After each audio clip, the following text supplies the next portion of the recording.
Morning students.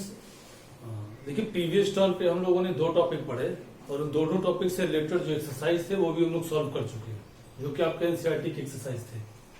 पहले topic में आपने सेट और उसका रिप्रेजेंटेशन पढ़ा और जो सेकंड वीडियो या सेकंड टॉपिक आप कह सकते हो उसमें आप लोगों ने टाइप ऑफ सेट पढ़ा। अब नेक्स्ट है हमारा subset.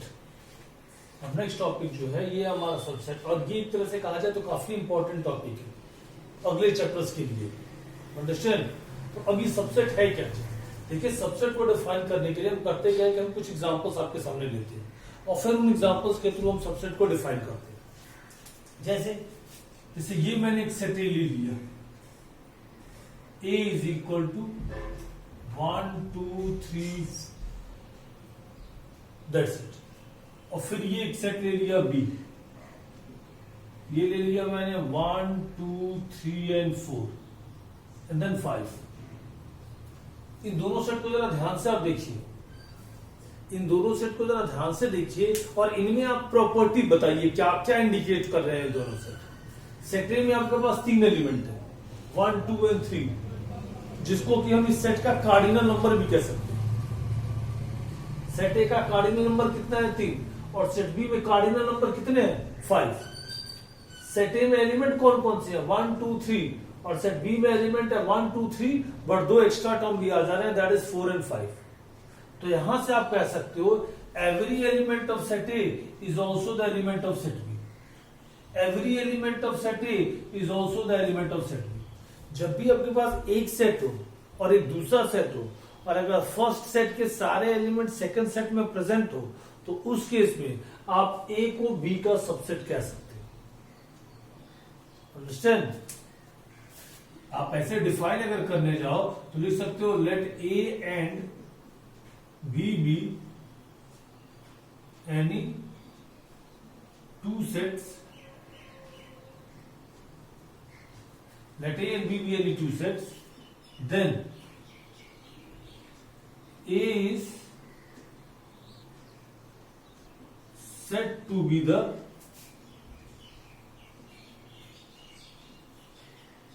subset of B, then A is said to be the subset of B if all the elements of set A are also the element of set B। अगर ए और B आपके पास दो set है और अगर set A के सारे element set B में प्रेजेंट हो, तो उस केस में आप ए को बी का सबसेट कह सकते हैं। यहां पे सेट ए के जितने भी एलिमेंट है वो सेट बी में ही प्रेजेंट है, तो आप कह सकते हो A is the subset of B. और अगर सिंबल के थ्रू आओ, सिंबलिकली क्या करते हैं, हम लिख सकते हैं A subset B. This is the symbol of subset. If all the element of set A और also the element of set B, then you can say that A is the subset of B. Clear? ये आपका subset हुआ। अगर आप और भी example लेना चाहो अपने डेली लाइफ से, तो जैसे आप अपनी क्लास 11th की बात करो, तो जो क्लास 11th है, अगर आप क्लास 11th की बात करो तो आप कह सकते हो it is the subset of school.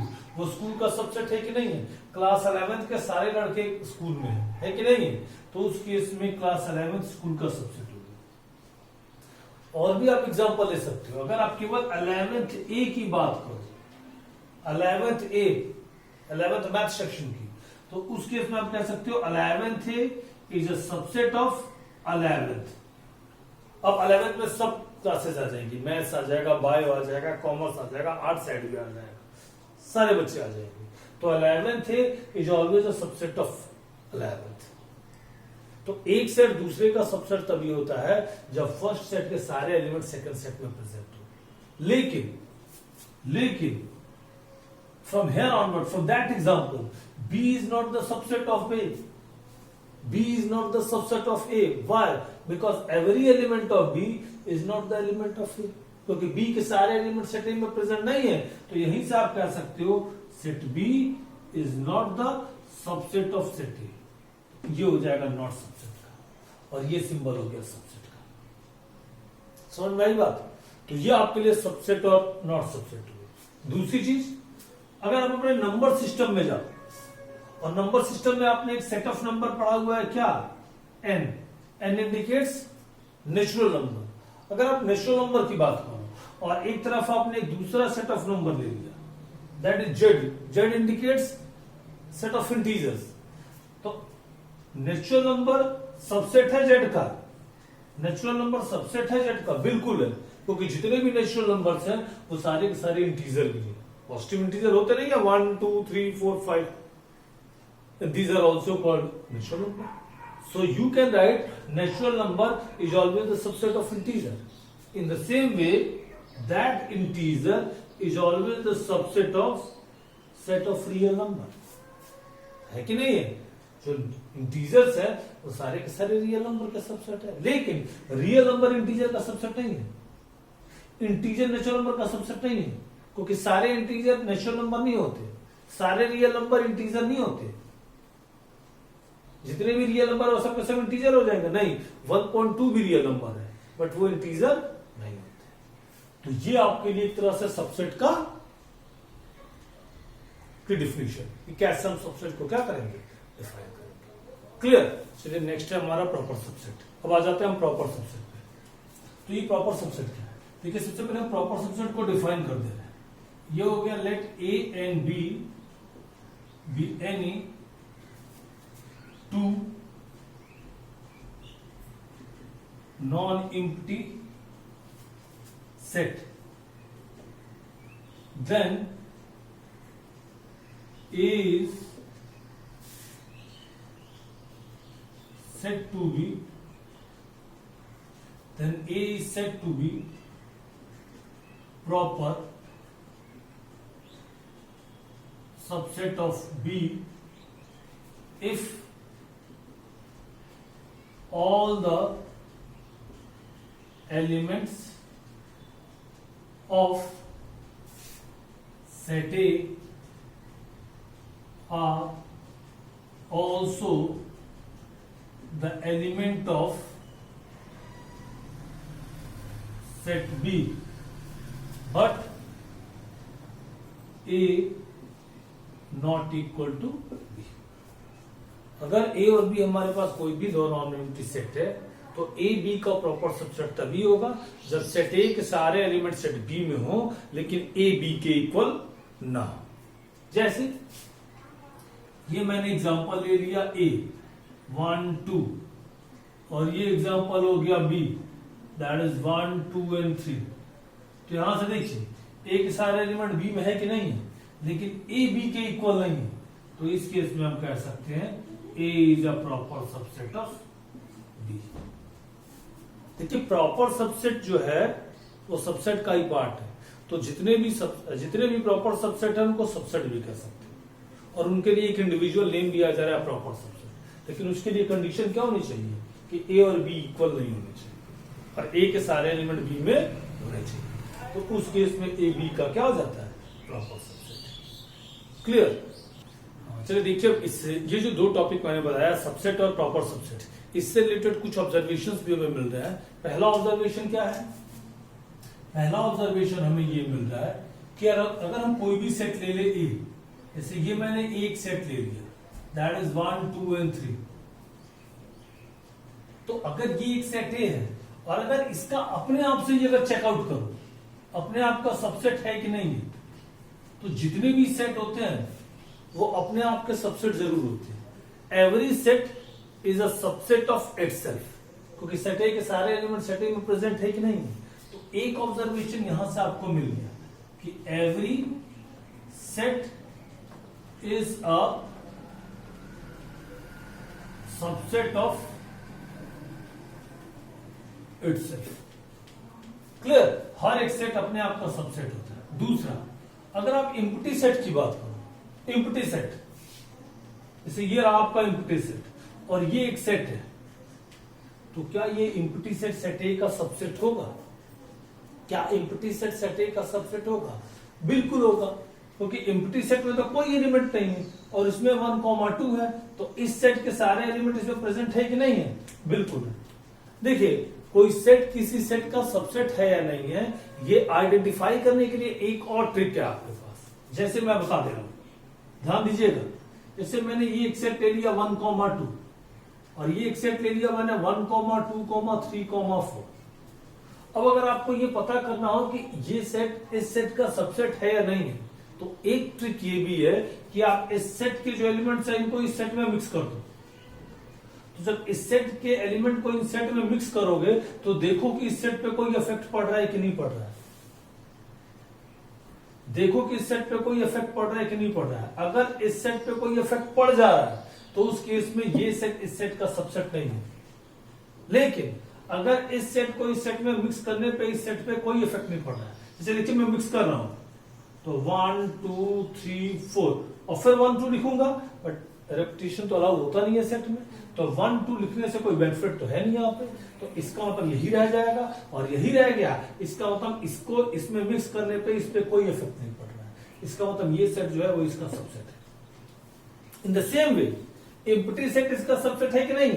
तो इम्प्टी सेट को जरा इसमें मिक्स करो तो इस पे कोई इफेक्ट पड़ेगा? बिल्कुल नहीं पड़ने वाला। तो जब पड़ेगा नहीं तो इसका मतलब ये इम्प्टी सेट सबसेट है।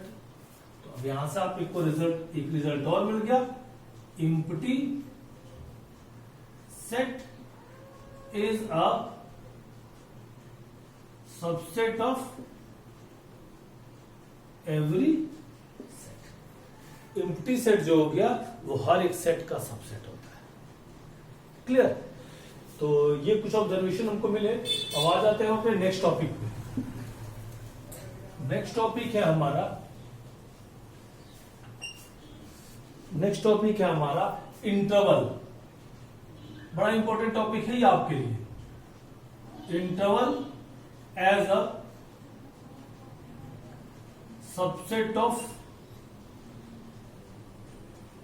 Real number. Interval as a subset of real number. Real number आपको पता ही है। अब रियल नंबर के रिस्पेक्ट में हम इंटरवल्स की बात करेंगे। और एक चीज अपने दिमाग में बना के रख लीजिएगा कि जब भी इंटरवल की बात होगी मैथमेटिक्स में तो हमेशा किसके रिस्पेक्ट में होगी? रियल नंबर के रिस्पेक्ट में। बाकी जो सेट ऑफ नंबर होते हैं, चाहे वो नेचुरल हो, चाहे वो होल हो, चाहे इंटीजर हो, उनके लिए कभी आप इंटरवल का यूज ना करिएगा। इंटरवल का यूज केवल हम लोग सेट ऑफ रियल नंबर के लिए ही करते हैं। तो चलिए अब देखिए ये इंटरवल है क्या चीज, कि इंटरवल है क्या चीज। जनरली इंटरवल कितने तरीके के होते हैं? 4 टाइप्स के होंगे। बट अभी हम इंटरवल में जाएं उसके पहले मैं आपसे क्वेश्चन करना स्टार्ट करता हूं। चलिए, मेरा क्वेश्चन ये है कि मैंने ये 2 नंबर आपको दे दिए, 2 और 4 देखने दिए। अब मैं अगर आपसे क्वेश्चन अराइज करूं कि इस 2 और 4 के बीच में जितने भी रियल नंबर लाई कर रहे हैं, जरा आप उनका आंसर दीजिए।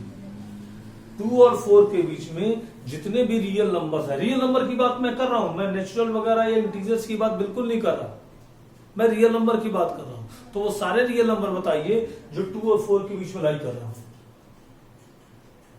कोई बच्चा 3 कह देगा तो 3 तो केवल 3 भी रियल नंबर है, बट और भी तो रियल नंबर्स है ना। जैसे मैं एग्जांपल ले रहा हूं, जैसे 2.1 हो गया, रियल नंबर है 2 और 4 के बीच में। 2.11 भी है, 2.12 भी है, 2.13 भी है, 2.14। अभी तो मैं 3 वाले में आया ही नहीं, मैं तो 2 ही में, मैंने 4 या 5 रियल नंबर है, मैं और भी लिख सकता था 2.16, 2.17 अप टू सो ऑन।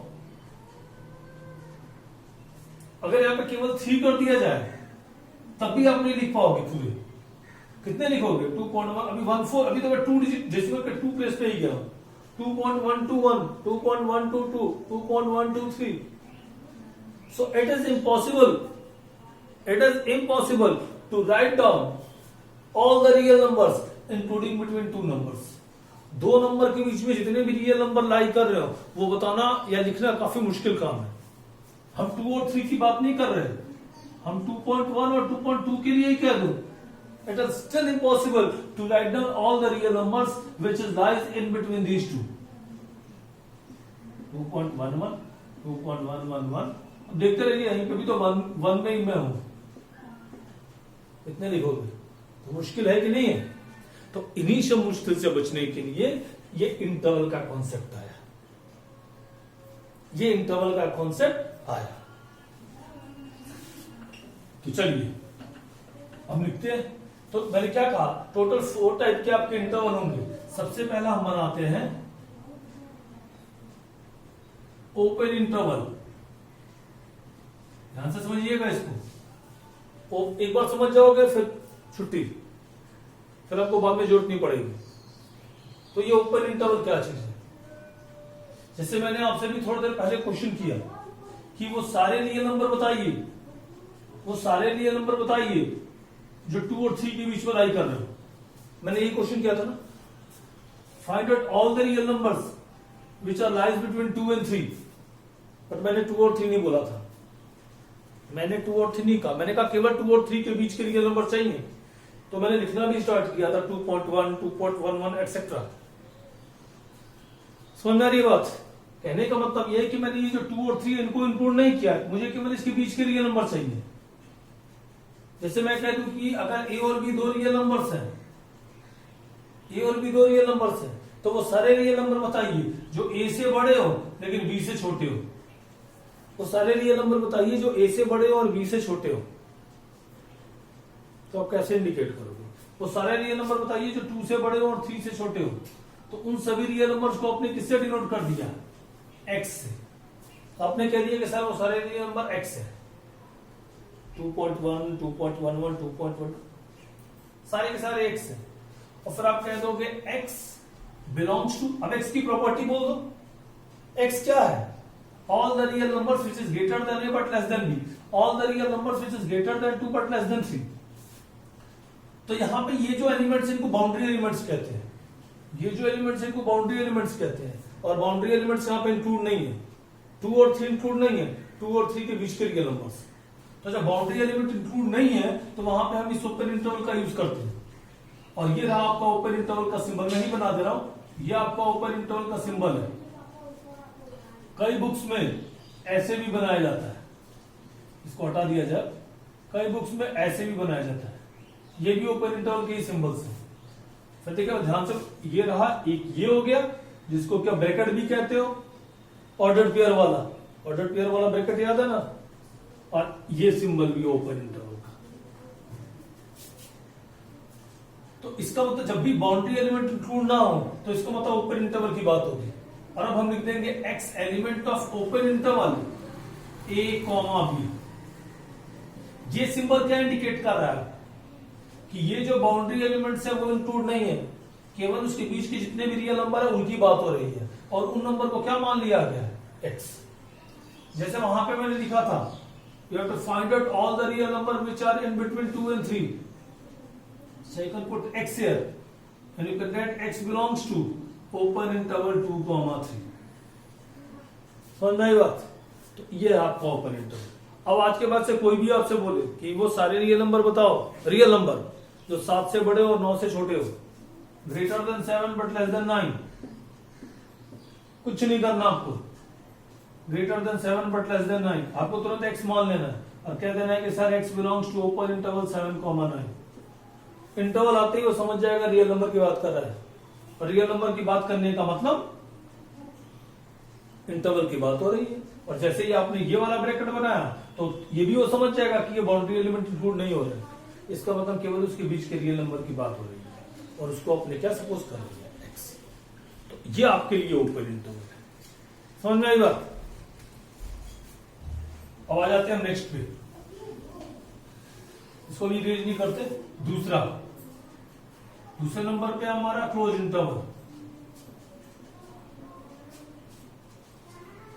दूसरे नंबर पे क्लोज इंटरवल. तो पहला काम सिंबल, ये रहा आपका क्लोज इंटरवल का सिंबल. इसके लिए एक ही है, इसके लिए दूसरा नहीं है. इसके लिए एक ही है क्लोज. इसी को मैंने इन्वर्ट कर दिया. अभी ये आउटवर्ड था ना, इसी को इन्वर्ट कर दिया. ये क्लोज इंटरवल का सिंबल. अब चलिए देखिए क्वेश्चन फिर बदलते हैं।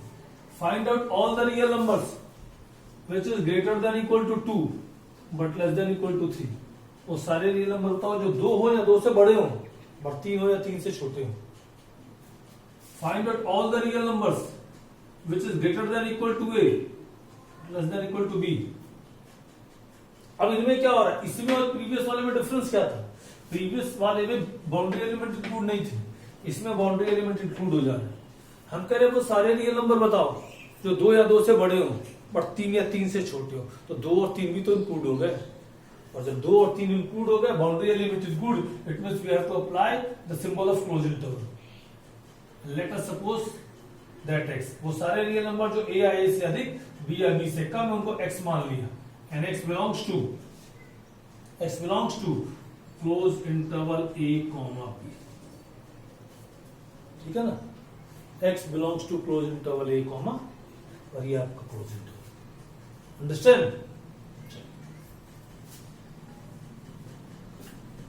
अभी इसको कैसे, अब अगर हमारे पास ओपन इंटरवल क्लोज इंटरवल है तो इनको नंबर लाइन पे कैसे रिप्रेजेंट करेंगे वो भी हमें देखना है। तो पहले हम देख लें इंटरवल, फिर नंबर लाइन पे देखते हैं। क्लियर? इसके बाद से आ जाता है तीसरा, सेमी ओपन। सेमी ओपन का सिंबल इधर क्लोज उधर ओपन। सेमी ओपन की बात हुई तो बाद में ओपन। जैसे मैं कह रहा था find out all the real numbers which is greater than equal to a but less than b। वो सारे रियल नंबर बताओ जो a या a से अधिक हो लेकिन b से कम। तो इधर तो लेफ्ट में तो बाउंड्री इंक्लूड है, बाउंड्री एलिमेंट, बट राइट में बाउंड्री एलिमेंट इंक्लूड नहीं है। इसका मतलब इधर क्लोज्ड है उधर ओपन है। So you can write x and you can write this a comma b. This is semi open. ठीक है? Fourth, semi closed. Semi closed ठीक वैसे ही find out all the real number which is greater than A but less than equal to B. वो सारे real number बताओ जो ए से बड़े हो लेकिन बी या बी से कम हो। राइट साइड में बी इंक्लूडेड है, बाउंड्री एलिमेंट इंक्लूडेड है, लेफ्ट साइड में बाउंड्री एलिमेंट इंक्लूड नहीं है। तो इधर ओपन और इधर क्लोज्ड। समझ में आई बात? तो ये आपके लिए हो गया interval as a subset of real number. अब चलिए देखिए कैसे हम रियल नंबर को नंबर लाइन पर रिप्रेजेंट करते हैं। ठीक है, सबसे पहले हमने क्या बताया था आपके लिए, ओपन इंटरवल। ओपन इंटरवल की बात की थी। मैंने कहा था क्या कि आपको वो सारे रियल नंबर बताने हैं जो ग्रेटर देन ए हो बट लेस देन बी हो, ये बताया था ना। तो आपने उसको इस सिंबल से इंडिकेट कर दिया था। अब अगर इसको नंबर लाइन पर रिप्रेजेंट करना, इधर प्लस इन्फिनाइट, इधर minus infinite. You have to find out all the real number which is greater than A but less than B. A इस पे कहीं ना कहीं होगा, दैट इज बी। एक एग्जांपल भी ले लूं मैं, वो आपको ज्यादा क्लियर करेगा। 2 greater than x but less then 7। वो सारे रियल नंबर जो 2 से अधिक हो और 7 से कम हो। ये हो गया 2 और ये हो गया 7। और 2 और 7 इंक्लूड नहीं है, 2 और 7 इंक्लूड नहीं है, यहां पे a और b इंक्लूड नहीं था। तो जब 2 और 7 इंक्लूड नहीं है तो इसके बीच के सारे रियल नंबर, तो इनको आप डार्कन कर दीजिए, इनको आप डार्कन कर दीजिए, और यहां पे आप सर्कल बना दीजिए, नोट्स बना दीजिए, बट उनको शेड मत करिएगा, शेड मत करिएगा, बस ऐसे ही सर्कल बना दीजिएगा।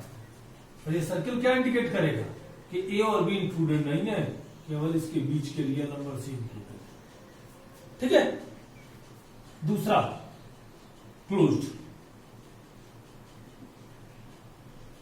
क्लोज्ड में क्या था, x greater than equal to a but less than equal to B.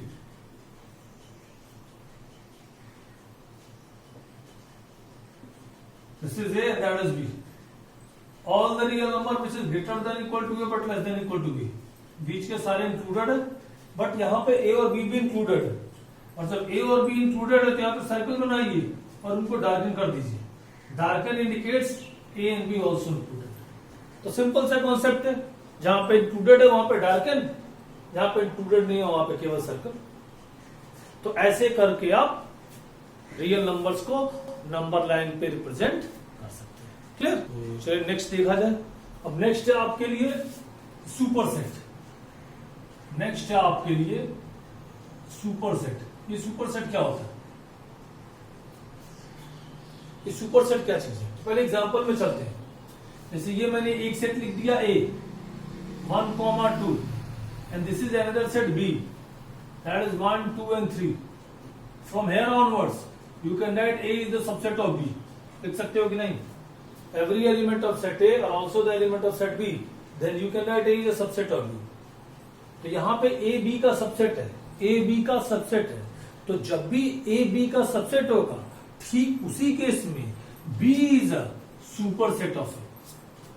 ठीक उसी केस में B को आप A का सुपर सेट करोगे। देख सकते हो? If A and B are any two sets, then if A is a subset of B, then in the same case B is a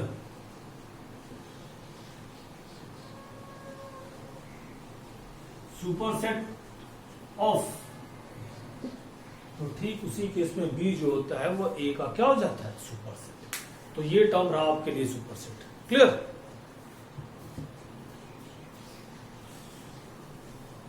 next आ जाते हैं और लास्ट टॉपिक है इस एक्सरसाइज से रिलेटेड।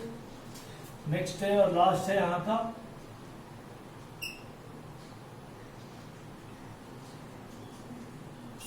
Power set. प्रॉपर तो हो चुका था।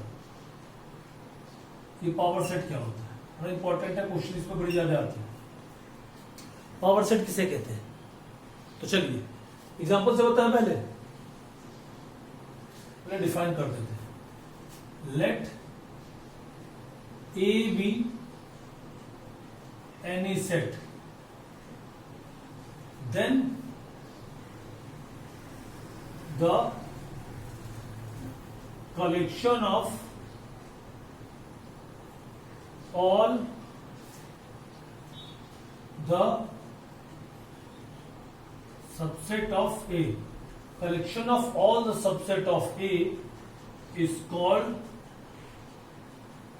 the power set of A.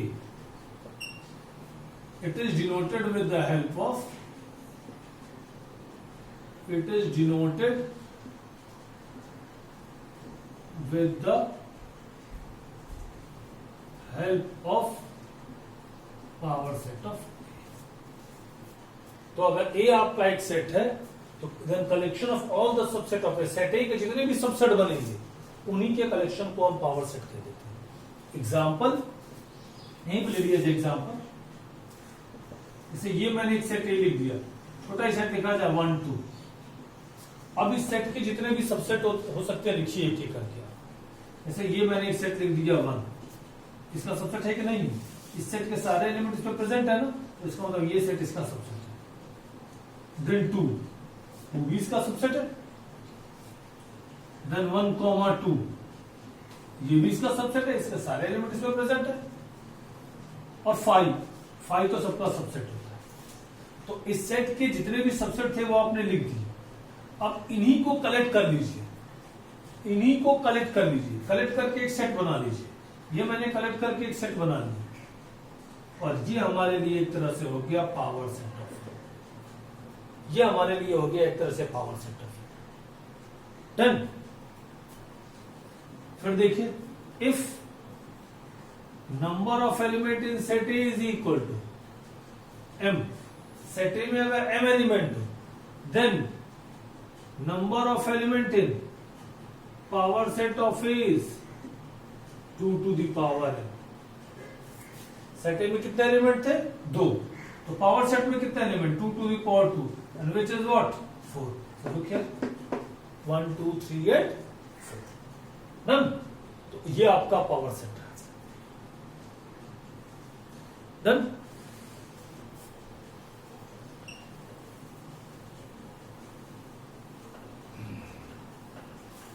Last आपका है इसमें यूनिवर्सल सेट। Universal set. और इसके बाद से हम लोग एक्सरसाइज सॉल्व करेंगे। यूनिवर्सल सेट क्या है? ठीक है, नाम से इंडिकेटर है यूनिवर्स, जिसके अंदर सारी चीजें समाहित हो जाए, सारी चीजें जिसके अंदर आ जाए। तो यूनिवर्सल सेट क्या होता है?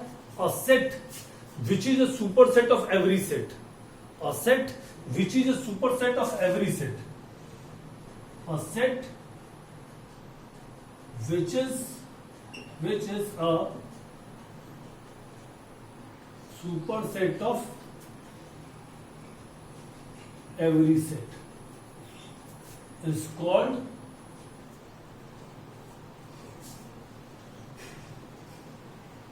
यूनिवर्सल। वो सेट जो सभी सेट का सुपर सेट हो। जैसे ये देखिए, मैंने एक सेट लिख दिया U, क्योंकि यूनिवर्सल सेट को डिनोट किससे करते हैं?